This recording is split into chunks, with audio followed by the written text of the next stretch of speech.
Banished from Earth, Classic Game Room broadcasts from the Intergalactic Space Arcade on its never-ending mission to review everything.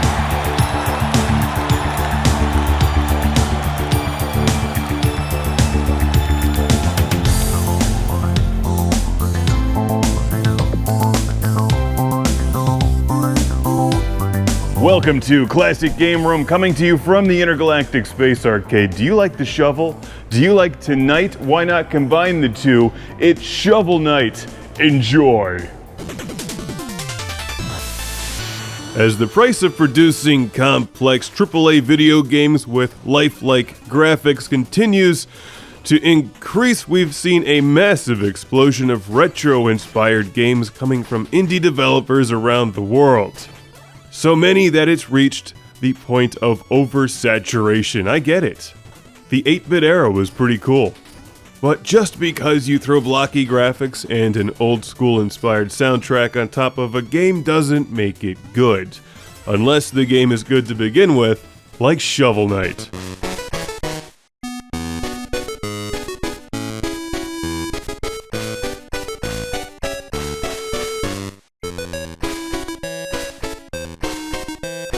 If it's got dancing fish, it's off to a good start, but where Shovel Knight really shines is in the gameplay and personality departments. It has both, something that's extremely rare, especially in the Me Too retro-themed platformer department. These games are a dime a dozen now.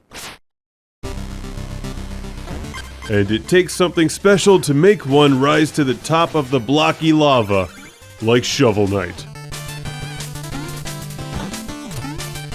I like old school games, obviously, it's Classic Game Room. And I get it, they're cheaper to produce than something like the next Call of Duty. And the old school platformer style is timeless and fun, if done correctly.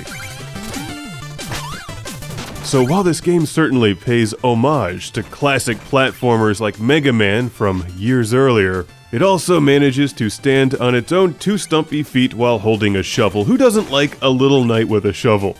What a great character design. Who attacks enemies by swinging his shovel at them or hopping on them as if he was stabbing them in the nose, which he is. Shovel Knight is one of these games that just plays well. The controls are really sharp. If you've been watching this show for a while, you also know that I am terrible at platformers. I have absolutely no patience when I get to that level in the game, which is unbeatable. For me, at least. Shovel Knight never seems to reach that level of frustration. While it's not easy, it's approachable even if you're bad at platformers like me, because eventually you'll figure it out. And it feels good, especially near the end of the game. So when you finally defeat it, there's a new game plus, which is harder, and an entirely new character, who's way more difficult to play than Shovel Knight. As you might expect from the genre, there's hidden stuff everywhere, so if you see a part of the level that you think contains something mysterious, it probably does.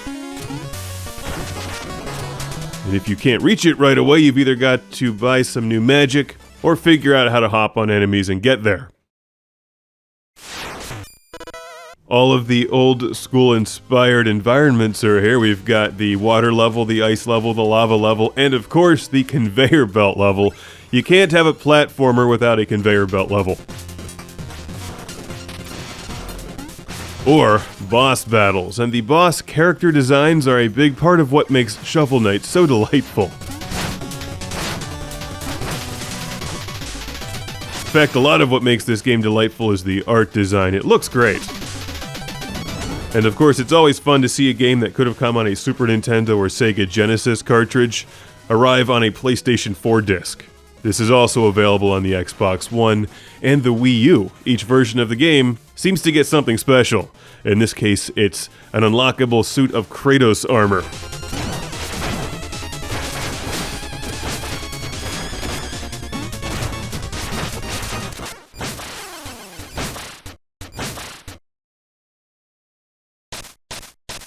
This actually debuted on Windows, 3DS, and Wii U in 2014, so it seems to be pretty much everywhere except for my beloved Sega 32X. It would be right at home on the 32X, so I hope that Yacht Club Games considers a 32X version. Or at least Sega CD. That music would really shine on CD. Great music.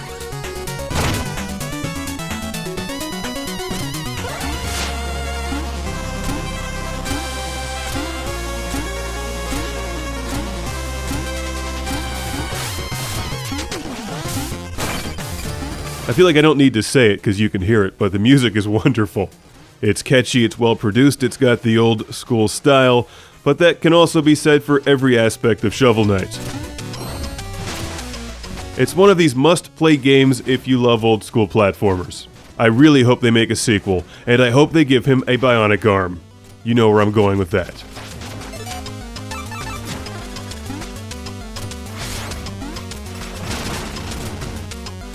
Shovel Knight! There's going to be a massive extended cut of this review for you Patreon backers getting the EX cuts, and thanks to everyone who watched me fail miserably on Twitch over and over and over again.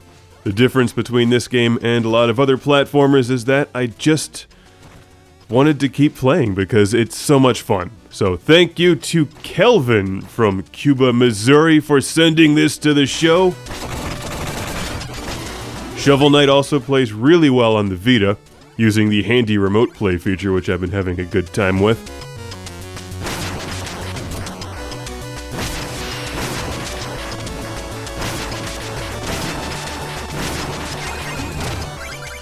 Oh look, there's bags of loot from where I died earlier. Thank you, Unlimited continues. You have no idea how bad I am at these games. So thank you once again, Calvin. This one is a great game. Shovel Knight, highly recommended for whatever you play games on. Unless it's the 32X, in which case, Yacht Club Games has forsaken you.